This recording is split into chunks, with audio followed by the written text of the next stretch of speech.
नमस्कार।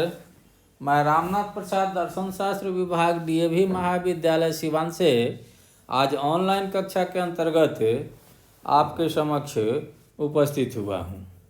आज के वर्ग में हम लोग सेकंड फिगर में वैलिड मूड्स की स्थिति पर विचार करेंगे।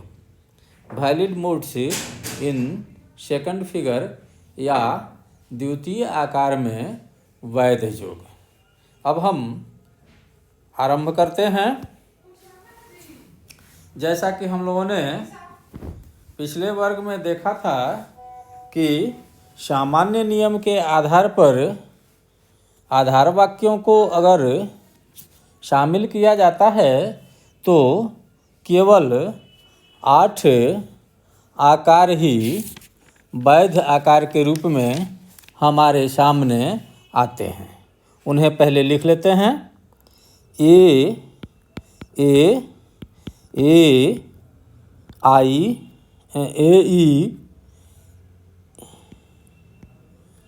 ए आई ए ओ ई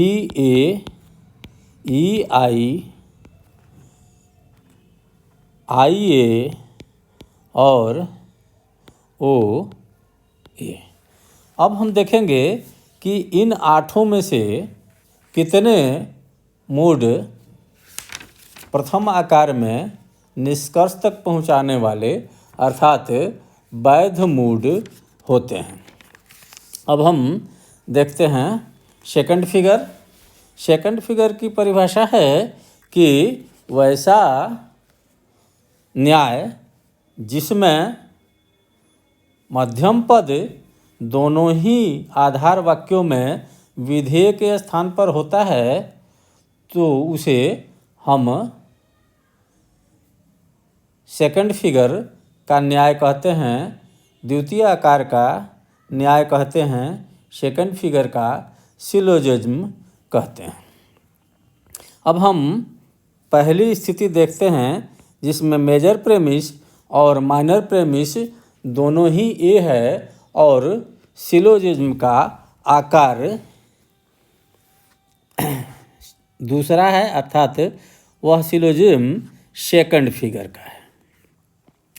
सेकंड फिगर की स्थिति कुछ यूँ बनती है। यह मेजर प्रेमिस में भी मिडिल टर्म जो है वह विधेय के स्थान पर रहता है। माइनर प्रेमिस में भी मिडिल टर्म विधेय के स्थान पर रहता है और मेजर प्रेमिस में उद्देश्य के स्थान पर रहता है। माइनर टर्म माइनर प्रेमिस में उद्देश्य के स्थान पर रहता है। अर्थात अगर दोनों आधार वाक्य मेजर प्रेमिस और माइनर प्रेमिस ये हैं तो आधार वाक्यों में मेजर टर्म और माइनर टर्म दोनों ही व्याप्त होंगे। ऐसी स्थिति में हम देखते हैं कि ये वाक्य का विधेय सदा अव्याप्त रहता है। तो अव्याप्त रहने से यह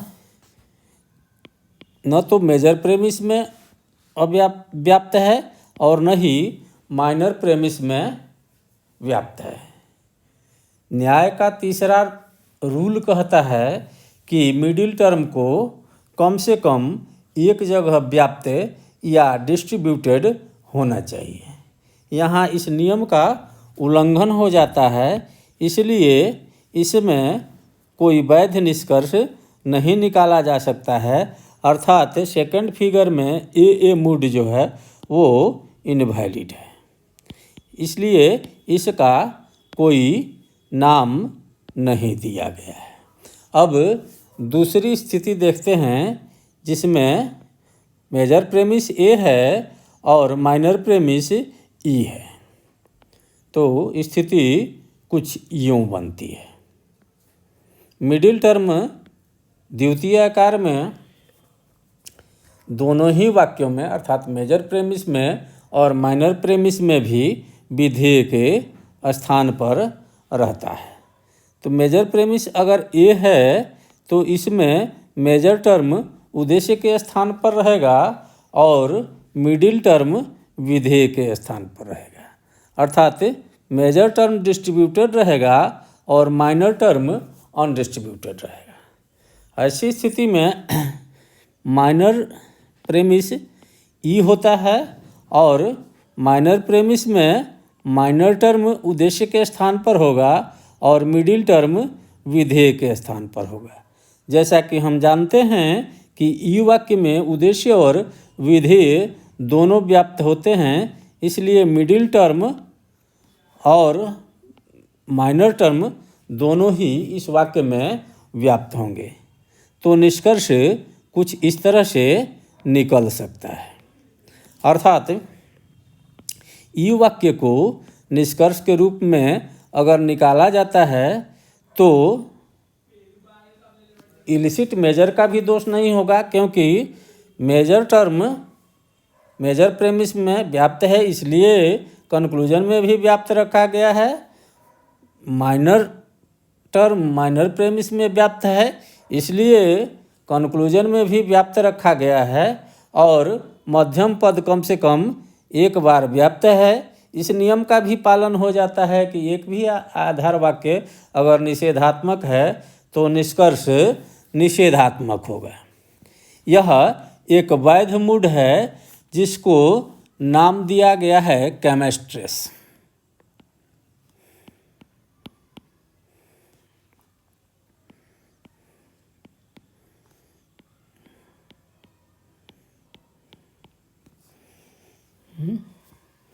इसको नाम दिया गया है केमेस्ट्रेस। यह एक वैध मूड है। अब तीसरी स्थिति देखते हैं जिसमें मेजर प्रेमिस ए है और माइनर प्रेमिस आई है। तो स्थिति कुछ यूँ बनती है कि दोनों ही आधार वाक्यों में मिडिल टर्म विधेय के स्थान पर होगा सेकंड फिगर में, और मेजर प्रेमिस में मेजर टर्म उद्देश्य के स्थान पर होगा और माइनर प्रेमिस में माइनर टर्म उद्देश्य के स्थान पर होगा, और मेजर प्रेमिस में मिडिल टर्म विधेय के स्थान पर होगा, माइनर प्रेमिस में मिडिल टर्म विधेय के स्थान पर होगा। अगर मेजर प्रेमिस ए है तो ऐसी स्थिति में उसका उद्देश्य होने के कारण मेजर टर्म व्याप्त होगा, क्योंकि ये वाक्य का उद्देश्य व्याप्त होता है। मिडिल टर्म अव्याप्त होगा क्योंकि यह ये वाक्य का विधेय है। जैसा कि हम जानते हैं कि ये वाक्य का विधेय अव्याप्त होता है। इसी तरह माइनर टर्म में माइनर टर्म और मिडिल टर्म दोनों ही अव्याप्त होंगे, क्योंकि आई वाक्य में उद्देश्य और विधेय दोनों ही अव्याप्त होते हैं। यहाँ हम देखते हैं कि मिडिल टर्म न तो मेजर प्रेमिस में व्याप्त है और न ही माइनर प्रेमिस में व्याप्त है, इसलिए इससे कोई अगर निष्कर्ष निकाला जाएगा तो अव्याप्त मध्यवर्ती पद दोष होने की संभावना हो सकती है। यह मूड सेकंड फिगर में इनवैलिड होता है, इसलिए इसका कोई नाम नहीं दिया गया है। अब हम ए ओ की स्थिति देखते हैं। ऐसा मूड जिसमें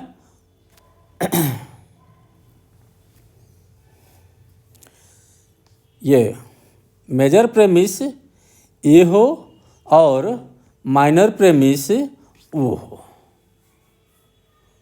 जैसा कि हम जानते हैं सेकंड फिगर में मिडिल टर्म मेजर प्रेमिस और माइनर प्रेमिस दोनों ही में विधेय के स्थान पर होता है, और मेजर टर्म मेजर प्रेमिस में उद्देश्य के स्थान पर और माइनर टर्म माइनर प्रेमिस में उद्देश्य के स्थान पर होता है। अगर यह वाक्य ए है तो मेजर प्रेमिस डिस्ट्रीब्यूटेड होगा, क्योंकि ये वाक्य का उद्देश्य डिस्ट्रीब्यूटेड होता है, और मिडिल टर्म अनडिस्ट्रीब्यूटेड होगा, क्योंकि ये वाक्य का विधेय अनडिस्ट्रीब्यूटेड होता है। अगर माइनर प्रेमिस वो है तो इसमें माइनर टर्म अनडिस्ट्रीब्यूटेड होगा और मिडिल टर्म डिस्ट्रीब्यूटेड होगा।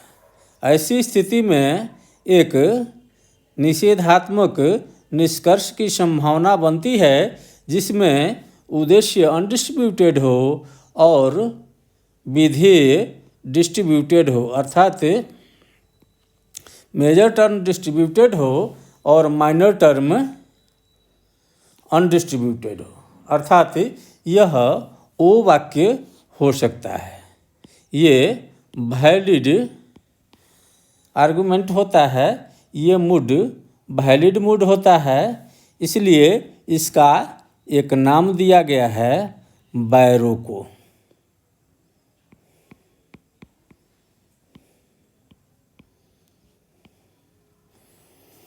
ठीक है, अब हम आगे बढ़ते हैं जिसमें ई ए मूड पर विचार करेंगे।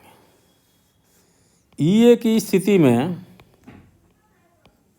है कि मेजर प्रेमिस ए होगा, ई होगा, और माइनर प्रेमिस ए होगा। तो ऐसी स्थिति में हम देखेंगे कि मिडिल टर्म सेकंड फिगर में दोनों ही आधार वाक्यों में विधेय के स्थान पर होगा, ये स्थापित है, और मेजर प्रेमिस में मेजर टर्म उद्देश्य के स्थान पर होगा और माइनर प्रेमिस में माइनर टर्म उद्देश्य के स्थान पर होगा। पहला वाक्य अर्थात मेजर प्रेमिस ई है, इसलिए इसमें मेजर टर्म और मिडिल टर्म दोनों ही डिस्ट्रीब्यूटेड होंगे, क्योंकि ई वाक्य का उद्देश्य और विधेय दोनों डिस्ट्रीब्यूटेड होता है। दूसरा वाक्य ये वाक्य है, इसलिए माइनर टर्म डिस्ट्रीब्यूटेड होगा, क्योंकि ये वाक्य का सब्जेक्ट डिस्ट्रीब्यूटेड होता है और माइनर टर्म माइनर प्रेमिस में उद्देश्य के स्थान पर है, और यह इसका स्वरूप ए अर्थात यूनिवर्सल अफर्मेटिव है। ये वाक्य का उद्देश्य विधेय अव्याप्त होता है, इसलिए माइनर प्रेमिस में मिडिल टर्म अनडिस्ट्रीब्यूटेड होगा।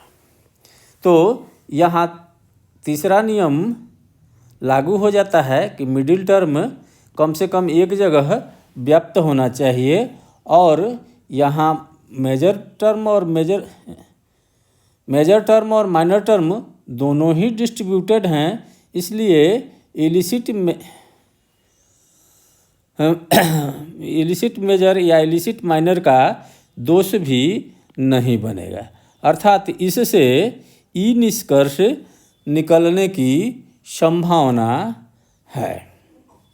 यह एक वैलिड मूड है जिसको सीजर कहा जाता है।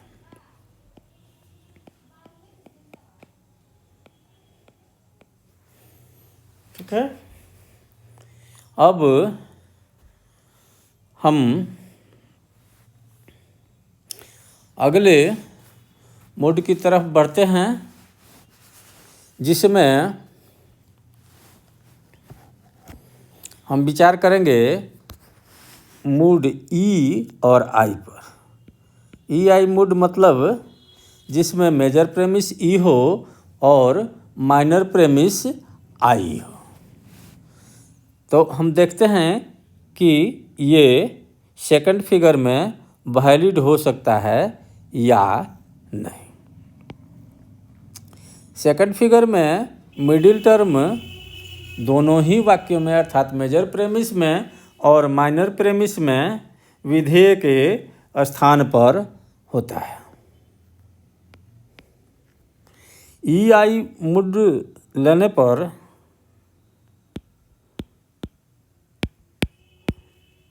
हम देखते हैं कि इसमें मेजर टर्म भी डिस्ट्रीब्यूटेड होगा और मेजर प्रेमिस का मिडिल टर्म भी डिस्ट्रीब्यूटेड होगा। इसी तरह आई वाक्य लेने पर माइनर टर्म भी अनडिस्ट्रीब्यूटेड होगा और माइनर प्रेमिस का मिडिल टर्म अनडिस्ट्रीब्यूटेड होगा, क्योंकि आई वाक्य का उद्देश्य और विधेय दोनों अनडिस्ट्रीब्यूटेड होता है। तो यहाँ अगर हम ध्यान से देखते हैं तो मिडिल टर्म कम से कम एक बार डिस्ट्रीब्यूटेड है, और सारे नियमों पर अगर ध्यान देते हैं तो इस तरह का अगर निष्कर्ष निकलता है तो इसमें कोई दोष नहीं होता है। अर्थात P को हम डिस्ट्रीब्यूटेड ही रख देते हैं और S को अनडिस्ट्रीब्यूटेड ही रख देते हैं, अर्थात माइनर टर्म को अनडिस्ट्रीब्यूटेड और मेजर टर्म को डिस्ट्रीब्यूटेड रखते हैं, तो इसमें कोई दोष नहीं होगा। न तो इसमें इलिसिट माइनर होगा, न तो इसमें इलिसिट माइनर होगा, न अनडिस्ट्रीब्यूटेड मिडिल का दोष होगा और न ही निगेटिव प्रोपोजिशन का दोष होगा। एक वाक्य निगेटिव और एक वाक्य अफर्मेटिव है, निष्कर्ष निगेटिव आ ही रहा है, तो यह वैलिड लगता है? वैलिड लगता ही नहीं है, यह एक वैलिड मूड है।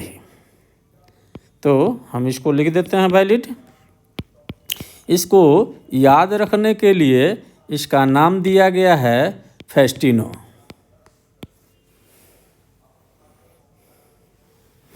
अब हम देखते हैं आई ए मूड किस तरह से इसमें वैलिड या इनवैलिड होता है।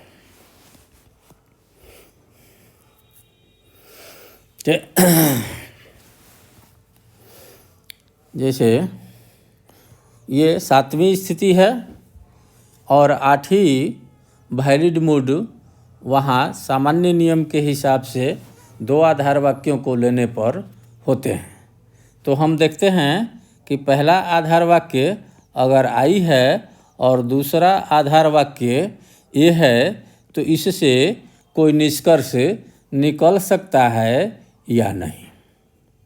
जैसा कि हम जानते हैं कि द्वितीय आकार में दोनों ही मध्यम पद विधेय के स्थान पर होते हैं, मेजर प्रेमिस और माइनर प्रेमिस दोनों में। स्वाभाविक रूप से मेजर प्रेमिस में मेजर टर्म उद्देश्य के स्थान पर रहता है और माइनर प्रेमिस में माइनर टर्म उद्देश्य के स्थान पर रहता है। मेजर प्रेमिस में उद्देश्य के स्थान पर रहने के कारण भी यह अव्याप्त होगा, क्योंकि आई वाक्य में उद्देश्य और विधेय दोनों ही अव्याप्त होते हैं। इसी तरह माइनर प्रेमिस में माइनर टर्म व्याप्त होगा, क्योंकि यह ए वाक्य का उद्देश्य है, और मिडिल टर्म अव्याप्त रहेगा, क्योंकि यह ए वाक्य का विधेय है। ऐसी स्थिति में कोई निष्कर्ष संभव नहीं है। अगर इस तरह का कोई निष्कर्ष निकालने का प्रयास करते हैं तो इसमें अनडिस्ट्रीब्यूटेड मिडिल का दोष हो जाएगा।